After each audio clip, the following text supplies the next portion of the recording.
Hey, what's up, everybody? True Boxing here. Thank you for coming back to get hit with the truth. So today we're doing the What's Next on Jarrell, Big Baby Miller, following his draw with Andy Ruiz Jr. when they fought on the big Riyadh season supercard on August 3rd on pay-per-view, which was the Terrence Crawford and Israel Madrimov undercard. Now, before we get into that, if you could smash the like button, leave a comment, or subscribe to the channel, I really do appreciate any and all support that I can get as I continue to build my channel here. So this fight with Miller and Ruiz was a good one. You know, Miller, I picked him to win. I actually thought he did win, but it was a very close, like 7-5 kind of fight. I felt like Miller outworked him, but he got caught with some big shots, big eye-catching shots too. So even though I felt like he outworked him and he did a little bit more, you know, Ruiz was landing and it was a close fight. So the good thing about both of these guys, and I said it in the Andy Ruiz video, is nothing really got taken away from either one of them, and they actually kind of increased their status, so to speak. I still think Miller, overall skill set wise, power wise, I still think he could be an effective fighter even at his age. You know, but we got to see more of him. That's all it is. So now the big question is, what's next for Big Baby Miller following this loss, or following the draw? I'm sorry. And you start to look at some of his, you know, his rankings, and right now he's only paid up in the WBA, where he's way down in the rankings. And right now, I don't think he really cares where he's ranked, because Miller's about big fights. So let's run through the top 10 and see what possibly could be there for Miller following his performance. First off, a rematch with Andy Ruiz. Not likely to happen because Miller is probably going to want to come back on the December 21st card for the Fury-Usyk undercard. And we all know now that Andy Ruiz, if you saw his hand after the fight, he fucked his hand up pretty well. So he's likely not going to be fighting for the remainder of the year, Andy Ruiz. So let's say, so I don't think a rematch is possible for these two, not yet anyway. So running through the rest. First, Alexander Usyk. Not going to happen. Usyk's fighting Fury. Then we got Tyson Fury. Not going to happen because Fury's fighting Usyk. Anthony Joshua. Not likely. Joshua's fighting Dubois for the IBF title. If he wins, he's likely getting a winner of Fury and Usyk. If he loses, I don't think he'll fight a guy like Miller. Daniel Dubois, a rematch for Miller. Not likely. Win or lose for Dubois in the fight with Joshua. If he loses, I don't think he's going to want to go back against a guy that he beat like Miller. And if he wins, he's not going to consider Miller either. Joseph Parker. Good matchup right here. I really think Miller is part of that 4- or 5-man mix right there of guys that could fight each other prior to on the December 21st card. I really think Joseph Parker could end up fighting a guy like Miller, even though for Parker, he's the WBO interim champion. Why fight a guy like Miller? You know, I think it's a little less likely, but it's not out of the question. Zhilei Zhang, I would love to see the fight. I think it could happen, but I think Zhang is just in line, like Martin Bakole and Joseph Parker are more likely options for Zhang, especially Zhang coming off the Deontay Wilder win, but I wouldn't completely rule it out.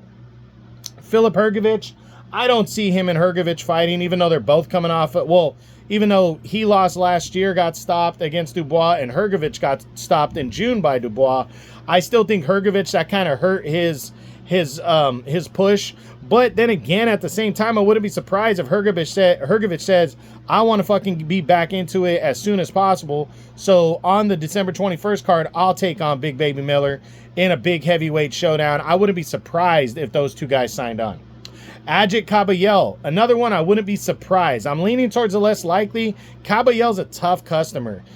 His style is tough for him. He's not stationary. He moves. He boxes. He's a good body and head combo type fighter.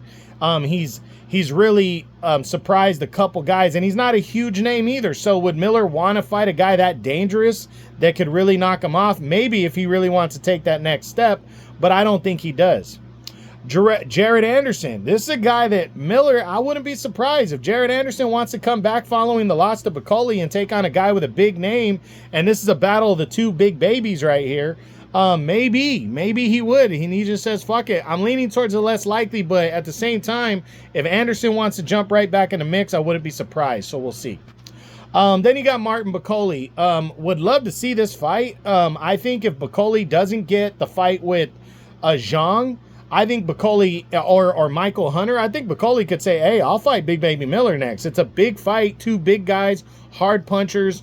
Can you top that is what I see in this fight, and I absolutely think that's a possibility. Michael Hunter, if Bacoli goes in another direction, right, I could see Michael Hunter moving into a card to try to get into the mix of things in a heavyweight division, and I could see a guy like Big Baby Miller fighting him. F.A. Ajagba, another one. You never know. Ajagba's a guy that fought Ajit Kabayel a couple years ago, came up short. Ajagba's an ESPN top-ranked guy, and Jared Big Baby Anderson was probably a guy they were grooming for, you know, like they were grooming Ajagba to get into the mix with Big Baby Anderson, and now the real Big Baby lost. So would Ajagba say, hey, I want to get into this serious heavyweight mix on these big super cards? Let me fucking fight a guy. I'll take a guy like Big Baby Miller. Possible. Lenny Arpero doesn't really have an established name as of yet, so I'm going to lean towards the less likely. And then Mike Perez, unless Big Baby Miller can't get another big name, I think that's another one. And then you got a guy like Derek Chisora or Joe Joyce. Joe Joyce, I mean, if he wants to take a risk against a puncher like Big Baby Miller, maybe. But I think it's a mistake for Joe Joyce to take on a guy like him. And then Derek Chisora, I could absolutely see this fight. Two guys that talk a ton of shit. I think Chisora would love to get into that super card range right there and be like, hey, I want some love on one of these super cards, you know, especially before he retires, makes that big paycheck by getting on one of these big super cards, and you can take on another big shit talker like Big Baby Miller who doesn't give a fuck. I could absolutely see War Chisora, Big Baby Miller battling it out. I think that'd be a good one right there. So I definitely think it's possible. So for Jarrell Big Baby Miller, a lot of upside here in terms of what he could do and who he could fight. I absolutely think he is a front runner to land himself on the big December 21st Fury Usyk undercard. I absolutely think that's a possibility, and I'm not going to be surprised if he's right there on that card getting one of these top dogs. I think the more likely guys are the Joseph Parker, Zhilei Zhang, Derek Chisora, Martin Bacoli, Michael Hunter, Joe Joyce. Like any one of those group of guys, I think absolutely could be fighting Jarrell Big Baby Miller next. So we'll see. But that's it. That's what I got. That's my what's next on Jarrell Big Baby Miller following his draw with Andy Ruiz on the big Riyadh season supercard that took place in LA on August 3rd. I hope you enjoyed the video. If you did, smash the like button, leave a comment, or subscribe to the channel. I appreciate any and all support. This is True Boxing, and you've been hit with the truth.